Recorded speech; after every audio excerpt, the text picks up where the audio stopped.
আমরা এখানে এসেছি শিক্ষামন্ত্রীর সাথে দেখা করার জন্য, কথা বলার জন্য, যে 3 মাসের বেশি সময় অতিক্রান্ত হয়েছে, জয়েন্ট এন্ট্রান্স এর পরীক্ষা হয়েছে, তার ফলাফল প্রকাশ হচ্ছে না, কবে ফলাফল প্রকাশ হবে সেই জন্য আমরা এখানে এসেছি জানার জন্য যে সেন্ট্রালাইজড অ্যাডমিশন পোর্টাল, তাতে আবেদন করা সত্ত্বেও আবেদনের সময়সীমা শেষ হয়ে গেছে। সারা ভারতবর্ষের ছেলেমেয়েরা কলেজে ভর্তি হয়ে ক্লাস শুরু করে দিতে পেরেছে, কিন্তু পশ্চিমবঙ্গের ছেলেমেয়েদের পশ্চিমবঙ্গের শিক্ষা ব্যবস্থার এই সর্বনাশ তৃণমূলের সরকার, মমতা ব্যানার্জির সরকার, ব্রাত্য বসুর সরকার কেন করছে সেইটা জানার জন্য আমরা এখানে এসেছি।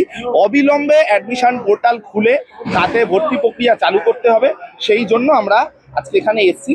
এখানে আসার পরে আমরা জানতে পারছি যে কর্মসূচি শুরুর আগেই শান্তিপূর্ণ কর্মসূচি, শিক্ষামন্ত্রীর সঙ্গে কথা বলার ব্যাপার ছিল একটা, সেটা করার জন্য আমরা এখানে এসেছি। কিন্তু কর্মসূচি শুরুর আগে যেভাবে আটক করা হচ্ছে, আমরা বলছি এই সরকার, এই পুলিশ প্রশাসন পশ্চিমবঙ্গের শিক্ষা ব্যবস্থার যে সর্বনাশ মমতা ব্যানার্জি সরকার করছে তাকে আটকে রাখতে পারবে না। তার বিরুদ্ধে বিক্ষোভ হবে। এখানে বহু ছাত্রছাত্রীরা আসবে, তারা চায় তাদের প্রতিনিধি দল শিক্ষামন্ত্রীর সঙ্গে গিয়ে দেখা করুক, দেখা করে ভালো হবে।